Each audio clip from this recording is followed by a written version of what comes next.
एक बार फिर से बुद्धा के ऑनलाइन क्लासेज में स्वागत करता हूं। जैसा कि हमने कल आपको साइंस का इंट्रोडक्शन दिया था और इंट्रोडक्शन के साथ में आपको बताया था कि जो हमारी अगली क्लास होगी उसमें हम पढ़ाएंगे फिजिक्स का एक चैप्टर, क्या, लाइट। हम आपको क्या पढ़ाएंगे? प्रकाश के बारे में पढ़ाएंगे। कल के इंट्रोडक्शन में हमने आपको बताया था कि साइंस कैसे होता है, क्या होता है और किस टाइप के क्वेश्चन पूछते हैं। आज हम देखेंगे फिजिक्स का एक सबसे इंपॉर्टेंट टॉपिक, लाइट के बारे में, प्रकाश के बारे में। तो जानते हैं पहले प्रकाश होता क्या है और इससे किस किस टाइप के क्वेश्चन बनते हैं, और साथ में हम आपको ये भी बताएंगे कि प्रकाश से अभी तक कितने क्वेश्चन हर एग्जाम में पूछ चुके हैं। क्योंकि आपको थ्योरी के साथ ये भी जानना जरूरी है कि अभी तक इस टॉपिक से कितने क्वेश्चन जो है वो पूछे जा चुके हैं। ठीक है ना? तो हम पहनते हैं प्रकाश क्या है। ठीक, तो प्रकाश क्या है आप जानते हैं। प्रकाश जो है, प्रकाश क्या है? एक प्रकार की ऊर्जा है। प्रकाश क्या है? प्रकाश एक प्रकार की ऊर्जा है जो चलती कैसे है? जो विद्युत चुंबकीय तरंगों। प्रकाश क्या है? प्रकाश एक प्रकार की ऊर्जा है जो चलती कैसे है? विद्युत चुंबकीय तरंगें। आप इसको इंग्लिश में कह सकते हैं इलेक्ट्रोमैग्नेटिक वेव। ठीक है ना? तो क्या है? प्रकाश एक प्रकार की ऊर्जा है जो विद्युत चुंबकीय तरंगों के रूप में चलती है। ठीक है, ये तो इसका हो गया डिफिनीशन। आप जानिए प्रकाश में क्या होता है। जो भी चीजें आप में लाइफ में हो रही हैं, जैसे मान लीजिए आप सोए हैं, सो के आप उठे तो आपने देखा कि इसके पहले अंधेरा था, तो अंधेरे में आपको कोई वस्तु दिखाई नहीं दी। क्यों दिखाई नहीं दी? आप कहेंगे क्योंकि प्रकाश नहीं था। और जब आप सो के उठे तो आप देखें अगर आपके सामने एक पौधा है तो वो क्या हो रहा है? आपको दिखाई दे रहा। क्यों दिखाई दे रहा है, यह कैसे होता है, हम आपको चीजों इसको बताते हैं। ठीक है ना? आप जानते हैं जो प्रकाश होता है वह 7 रंगों में, कैसे? विबग्योर, VIBGYO और R। ये होता है वॉलेट, मतलब होता है आपका बैगनी। ये क्या होता है? इंडिगो, इंडिगो मतलब होता है आपका जामुनी। ये होता है ब्लू यानी नीला। ये क्या है? ग्रीन मीन्स हरा। येलो यानी पीला। ये क्या है? ऑरेंज, नारंगी। और ये क्या है आपका? रेड यानी लाल। इसको इस क्रम में क्यों लिखा था? आप कहेंगे कि इसको वेबग्योर के फॉर्म में ही क्यों लिखते हैं? इसलिए लिखते हैं क्योंकि जैसे जैसे हम नीचे आते हैं वैसे वैसे इसकी क्या होती है? वेवलेंथ यानी तरंगदैर्घ्य है वो क्या होती है आपकी? तरंगदैर्घ्य जो है वह बढ़ती जाती है। और जैसे हम ऊपर जाएंगे तो इसकी वेवलेंथ क्या होती है? घटती चली जाती है। तो जो हमारा प्रकाश है इन्हीं 7 रंगों से मिलकर क्या है? बना हुआ है। किससे? बैगनी, जामुनी, नीला, हरा, पीला, नारंगी और लाल। इसलिए इसको हम किसमें लिखते हैं? विबग्योर के फॉर्म में लिखते हैं। आपको इस क्रम में जानना जरूरी है। क्यों? कि क्वेश्चन मान लीजिए आपसे पूछता है, आगे जब हम पढ़ाएंगे आपको, क्वेश्चन आपसे पूछता है कि जो रेनबो है, रेनबो के मध्य में कौन सा कलर होता है? तो आप कहेंगे भाई इसके मध्य में कौन सा होता है? हरा रंग होता है। तो आप जब आपको ये क्रम पता होगा तभी ना आप बताएंगे कि कलर में कौन सा होता है? हरा रंग होता है।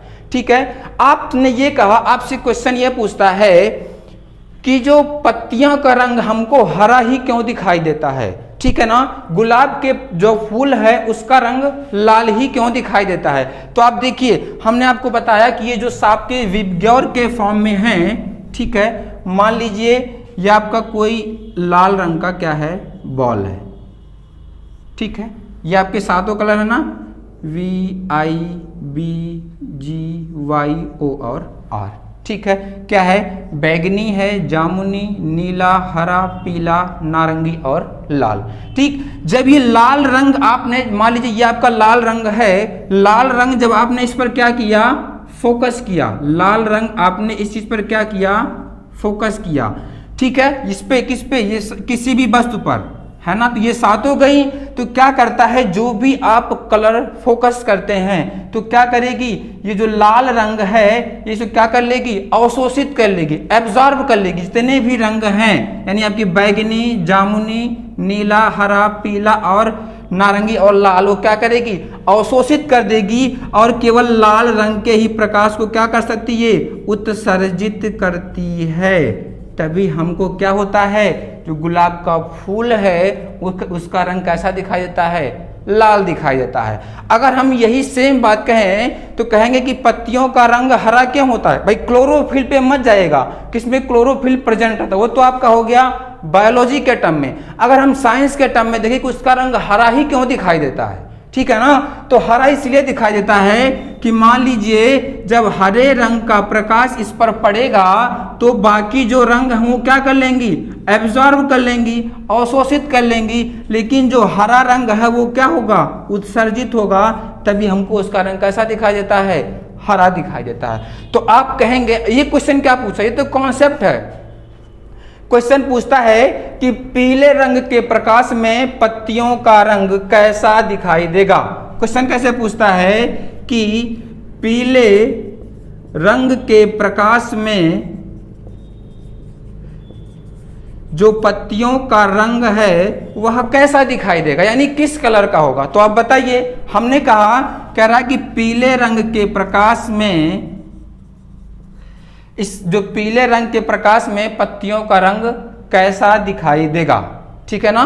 तो पीले रंग के प्रकाश में पत्तियों का रंग कैसा दिखाई देगा, आपने क्वेश्चन आपसे क्या कहा है कि पीले रंग के प्रकाश में जब आप हरे रंग पर डालेंगे, ठीक है ना, मान लीजिए पत्ती है, ये क्या आपका लीफ, समझिएगा चीजों को, थोड़ा सा बेसिक टर्म में लेके हम चल रहे हैं।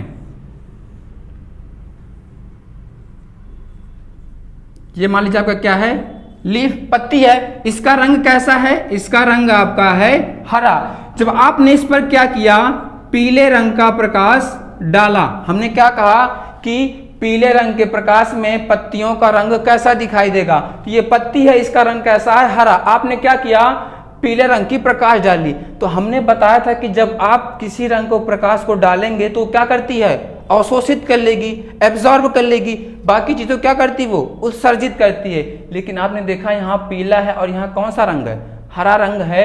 तो यहाँ पर क्वेश्चन वही इंपॉर्टेंट हमारा ये बनता है कि पीले रंग के प्रकाश में हमारे जो पत्ती का रंग है वह कैसा दिखाई देगा, काला दिखाई देगा। क्यों काला दिखाई देगा, क्योंकि जो पीले रंग को वो हरा रंग क्या कर लेगा, एब्जॉर्ब कर लेगा, अवशोषित कर लेगा। वैसे काला कोई रंग होता नहीं है, चूंकि वो लाइट को क्या करता है, एब्जॉर्ब कर लेता है, यानी हम कहते हैं वहां रंग की क्या होती है, अनुपस्थिति होती है। तभी क्या कहा जाता है कि हमारा वो कैसा दिखाई देगा, काला दिखाई देगा।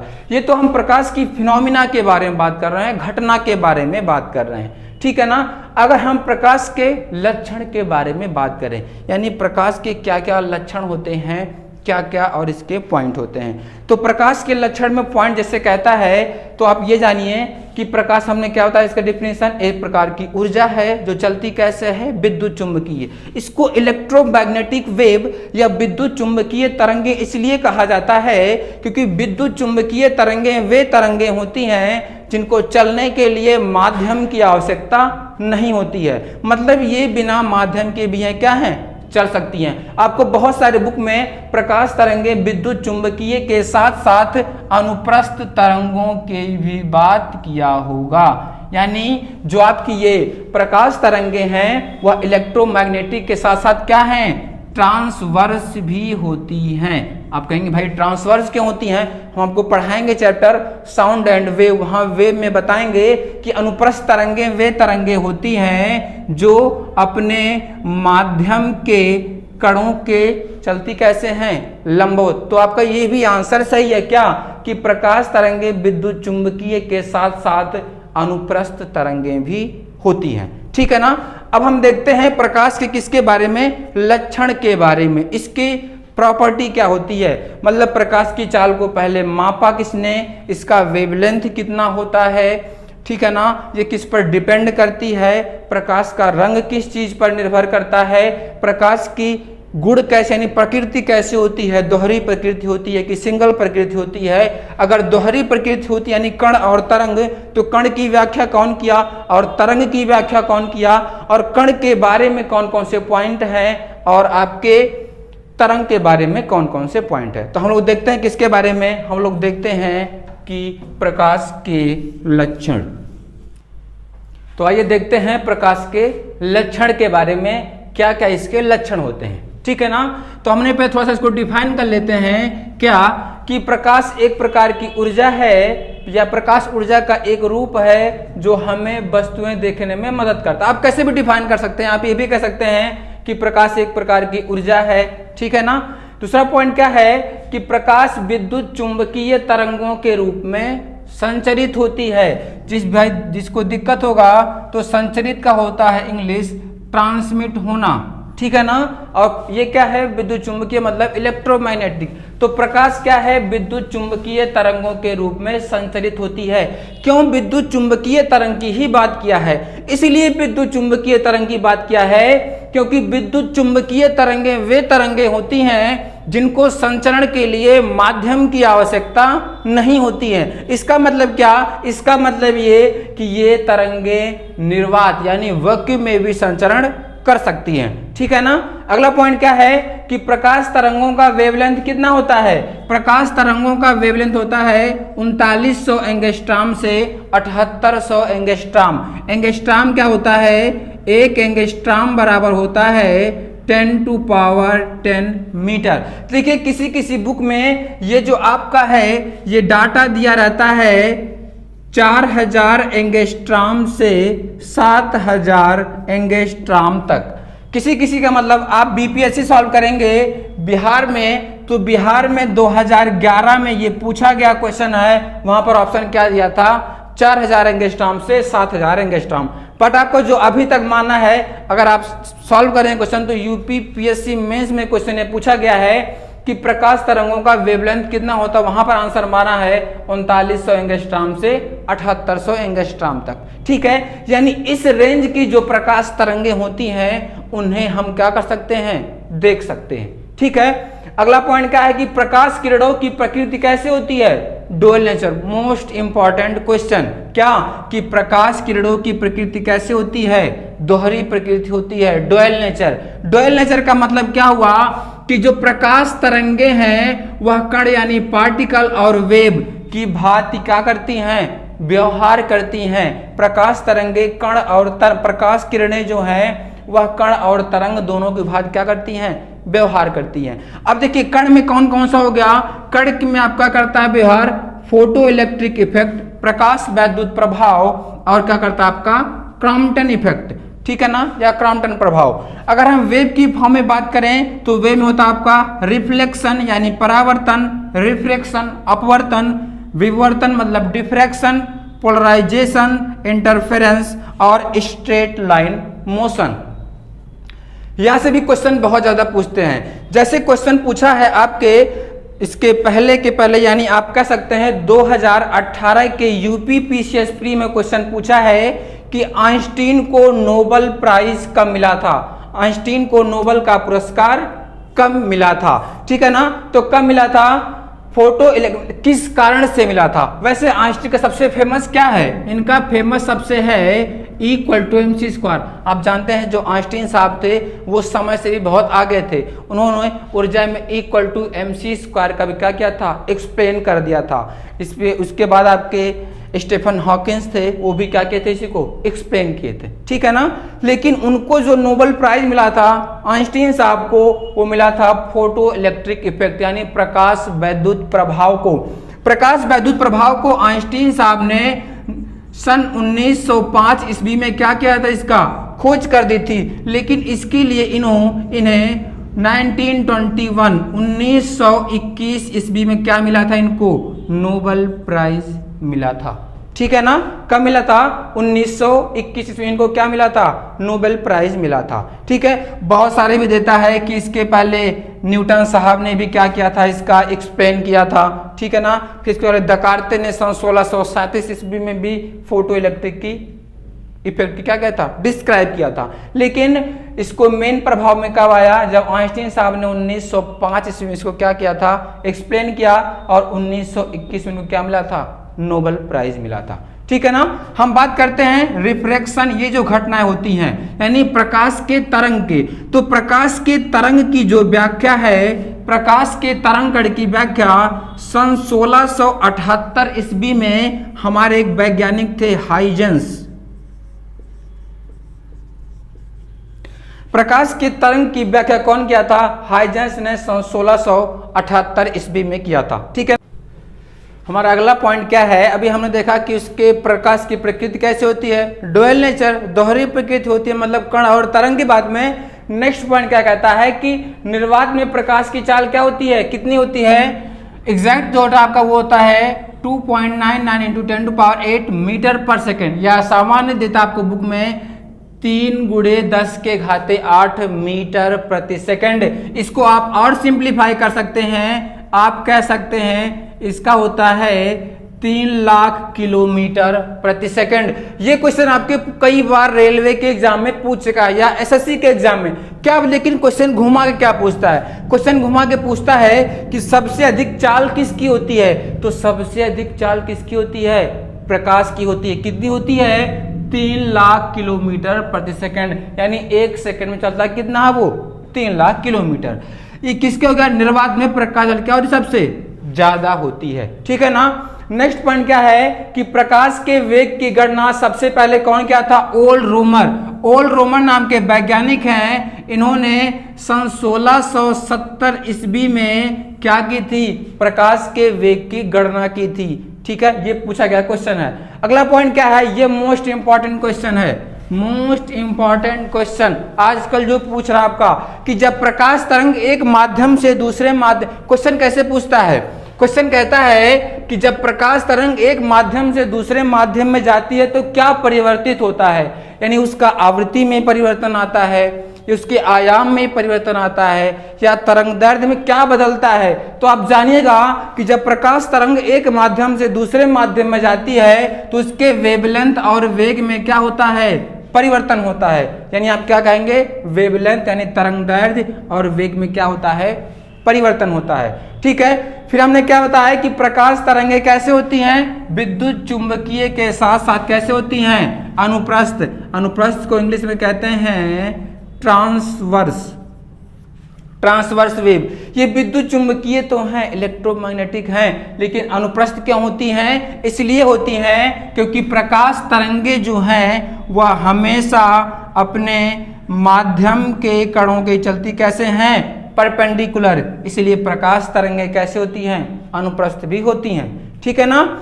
फिर क्वेश्चन क्या बनता है कि जो प्रकाश का रंग है, कलर है, वो डिफाइन कौन करता है? तो प्रकाश के रंग का निर्धारक क्या होता है? उसका वेवलेंथ होता है, तरंग दैर्ध्य होता है। अगला पॉइंट हमारा क्या है कि सूर्य के प्रकाश को पृथ्वी तक पहुंचने में लगभग कितना समय लगता है? थोड़ा सा कंफ्यूजिंग क्वेश्चन है। कंफ्यूजिंग क्वेश्चन इसलिए है कि बहुत सारे बुक में देता है 8 मिनट 16.6 सेकेंड, कहीं कहीं 8 मिनट भी देता है, लेकिन एग्जैक्ट जो अप्रॉक्स वैल्यू लेते हैं वो कितना लेते हैं? सूर्य के प्रकाश को पृथ्वी तक पहुंचने में लगभग 8 मिनट 20 सेकेंड यानी 500 सेकेंड का समय लगता है। आपको ऑप्शन में आप पिछली बार का सॉल्व करेंगे यूपी पीसीएस प्री का या लोअर का, तो दोनों जगह पर केवल ऑप्शन क्या दिया था? 8 मिनट ही दिया था। तो आप वहां इसको क्या कर सकते हैं? टिक कर सकते हैं। अगला पॉइंट क्या हमारा कि चंद्रमा के परावर्तित प्रकाश को, अच्छा यहाँ पर एक वर्ड यूज किया है परावर्तित। आप जानते हैं परावर्तित वर्ड क्यों यूज किया है? क्योंकि चंद्रमा के पास अपना खुद का प्रकाश होता नहीं है, वह चमकती किससे है? सूर्य के प्रकाश। इसलिए वर्ड का यूज किया है परावर्तित। यानी चंद्रमा के परावर्तित प्रकाश को पृथ्वी तक पहुंचने में लगभग 1.31 सेकंड का समय लगता है। ठीक है ना। तो ये जो हमारी पॉइंट हैं ये किसके हो गए? प्रकाश के लक्षण के बारे में। हम जरा इसको एक बार समराइज कर लेते हैं क्या क्या हमारे इंपॉर्टेंट पॉइंट हैं। तो हमने पहले इसको डिफाइन किया प्रकाश को। अच्छा, स्टडी ऑफ लाइट क्या कहते हैं? प्रकाश का अध्ययन, स्टडी ऑफ लाइट कहते हैं ऑप्टिक्स। प्रकाश के अध्ययन को क्या कहता है? ऑप्टिक्स कहा जाता है। ठीक है ना। स्टडी ऑफ लाइट क्या है? ऑप्टिक्स। तो हमने क्या बताया था कि प्रकाश क्या है? प्रकाश एक प्रकार की ऊर्जा है जो चलती कैसे है? विद्युत चुंबकीय तरंगों के रूप में। विद्युत चुंबकीय तरंगों के रूप में होने के साथ साथ यह अनुप्रस्थ तरंगे भी होती हैं। फिर इसमें जो इंपॉर्टेंट क्वेश्चन बनता है कि प्रकाश की चाल सबसे अधिक किस में होती है? देखिए आपको ऑप्शन में कभी देगा कि प्रकाश की चाल सबसे अधिक होती है कांच में, जल में, है ना, या आपको दे देगा निर्वात में या नॉन ऑफ दिस, तो आप किस जानेंगे वैक्यूम में, निर्वात में, यानी जहां मीडियम नहीं होता है वहां प्रकाश की चाल क्या होती है, सबसे ज्यादा होती है। कितनी होती है, 3 × 10⁸ मीटर प्रति सेकंड, या आप कह सकते हैं 3 लाख किलोमीटर प्रति सेकंड। ठीक है, फिर क्या है कि प्रकाश के वेग की गणना, प्रकाश के वेग की गणना सबसे पहले जो वैज्ञानिक ने वो किए थे ओल्ड रूमर सन 1670 ईस्वी में। प्रकाश किरणों की प्रकृति कैसे होती है, जो प्रकाश किरणें हैं इनकी प्रकृति कैसे होती है, डुअल नेचर, दोहरी प्रकृति। दोहरी प्रकृति का मतलब क्या हुआ कि ये कण और तरंग दोनों की तरह क्या करती हैं, व्यवहार करती हैं। फिर हमने बताया कि प्रकाश के कण सिद्धांत की व्याख्या जो है वह न्यूटन ने किया था, आइंस्टीन ने किया था, इसीलिए आइंस्टीन ने सन 1905 ईस्वी में किया था। और इसीलिए आइंस्टीन को 1921 मोस्ट इंपॉर्टेंट और रिपीटेड क्वेश्चन कि आइंस्टीन को नोबेल प्राइज कब मिला था और किस लिए मिला था, तो किस लिए मिला था, प्रकाश वैद्युत प्रभाव के लिए 1921 ईस्वी में। और जो प्रकाश के तरंग सिद्धांत की व्याख्या है वो कौन किए थे, हाइजेंस नाम के वैज्ञानिक किए थे। कण सिद्धांत में हम पढ़ेंगे फोटो इलेक्ट्रिक इफेक्ट के बारे में और क्रॉम्पटन प्रभाव के बारे में। और जब हम वेव में आएंगे यानी प्रकाश के तरंग में तो पढ़ेंगे reflection, refraction, interference, diffraction, polarisation और स्ट्रेट लाइन मोशन के बारे में। तो ये घटनाएं किससे हो गई आपकी, प्रकाश के लक्षण के बारे में हो गया, उसके लक्षण के बारे में। अब देखिए जब हम धीरे धीरे आगे बढ़ेंगे तो प्रकाश में और क्वेश्चन क्या पूछता है, प्रकाश में आपसे क्वेश्चन पूछता है कि कोई भी वस्तु हमको दिखाई क्यों देती है, कोई भी वस्तु जो है वह हमको दिखाई क्यों दे रही है। भाई अगर हम आपसे पूछ लें कि कोई भी वस्तु हमको दिखाई क्यों दे रही है, तो कोई वस्तु हमको दिखाई क्यों देती है। भाई मान लीजिए ये प्रकाश, ये सूर्य है, ठीक है, ये मान लीजिए लीफ है, कोई पत्ती, ठीक है ना, ये क्या है, पत्ता है, ठीक है, ये मान लीजिए सूर्य है। जब सूर्य का प्रकाश इस पर पड़ा, ठीक है, जब सूर्य का प्रकाश इस पर पड़ा तो ये रिफ्लेक्ट यानी परावर्तित होकर कहाँ गया, ये परावर्तित होकर गया कहाँ पर, आपकी आंखों पर। कहाँ गया, परावर्तित होकर आपकी आंखों पर, तभी ये पत्ती क्या हुई, आपको दिखाई दी।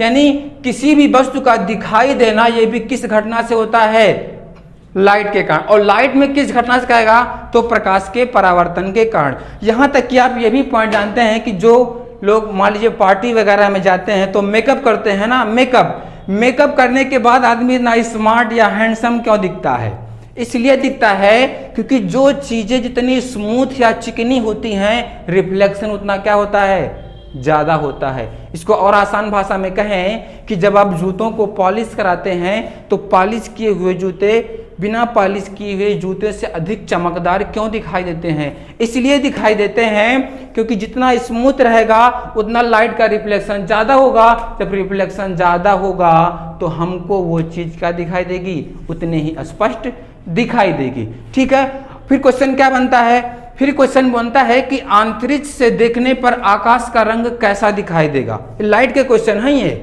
फिर क्या बनता है क्वेश्चन कि तारे टिमटिमाते क्यों हैं, ठीक है, सूर्य हमको सुबह और शाम के समय ही लाल क्यों दिखाई देता है, दोपहर में हल्का पीला और सफेद दिखाई देता है। या फिर रेनबो से क्वेश्चन पूछेगा, इंद्रधनुष से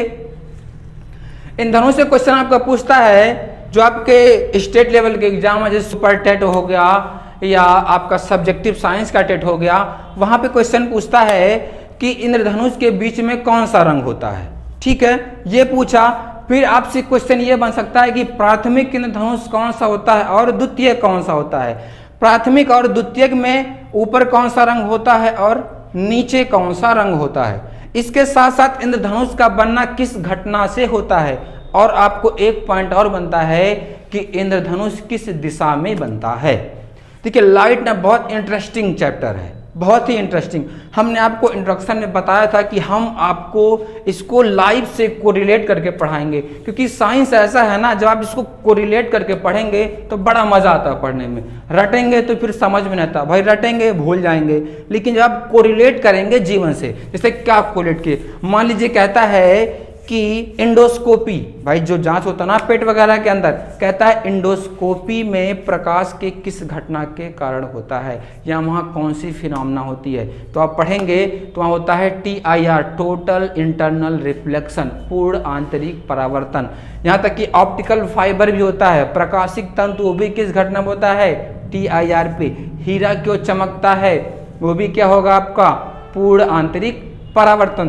तो ये क्या इंटरेस्टिंग है, जब थोड़ा सा इसमें इंटरेस्ट जगाएंगे ना, मतलब इंटरेस्ट जगाने का सेंस ये है कि थोड़ा सा आप इसको कोरिलेट करेंगे लाइफ से, मतलब जो चीज़ें हो रही हैं, हाँ तो सूर्य हमको सुबह लाल दिखाई देता है और शाम में, दोपहर में नहीं, ऐसा क्यों होता है, तो घटना आप पढ़ेंगे वहाँ चीज़ें हो जाएंगी, ठीक है ना। और फिर क्वेश्चन क्या बनता है, क्वेश्चन ये बनता है कि मान लीजिए, क्वेश्चन ये है आपका कि मान लीजिए ये कांच का ग्लास है, ठीक, ये कांच का ग्लास है, इसमें अगर आप नींबू रखें, इसमें आप नींबू रखें और कोई भी व्यक्ति मान लीजिए हम हैं या आप हैं, देख रहे हैं, तो ये जो नींबू का आकार है वह कैसा होता है, बड़ा दिखाई देता है। बड़ा क्यों दिखाई देता है, किस घटना के कारण होता है, तो हम पढ़ेंगे वो भी क्या होता है, प्रकाश के अपवर्तन से, रिफ्रैक्शन ऑफ लाइट के कारण। तो ये सब क्या है, प्रकाश के कुछ क्वेश्चन है जो बार बार रिपीट होते हैं, हमेशा रिपीट होते हैं, और प्रकाश क्या है, हमारे फिजिक्स का सबसे इंपॉर्टेंट चैप्टर है। आज के लिए बस इतना ही, कल हम पढ़ाएंगे आपको प्रकाश के अपवर्तन, मतलब क्या, रिफ्लेक्शन ऑफ लाइट। मतलब क्वेश्चन क्या पूछेगा कि व्यक्ति मेकअप करने पर ज्यादा चमकदार क्यों दिखाई देता है। Thank you class.